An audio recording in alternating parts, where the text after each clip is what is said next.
สวัสดีครับสวัสดีพี่ๆชาวสวนผลไม้ทุกคนนะครับผมฤดูฝน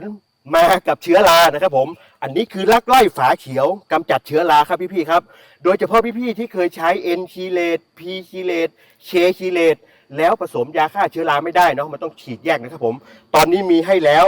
เอาตัวนี้ผสมได้เลยนะครับผมลักไล่ไม่ดื้อยานะครับเป็นยาเย็น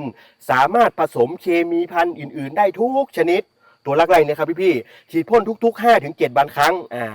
วันเดียวยุบอากาศเปิดแบบนี้นะพี่ๆนะฉีดวันนี้พรุ่งนี้ยุบเชื้อรานะครับผมลักไล่ฝาสีเขียวนะครับอัตราใช้คือ200ซีซีต่อน้ำ200ลิตร1ขวดลิตรเนี้ยได้น้ำ1,000 ลิตรนะครับ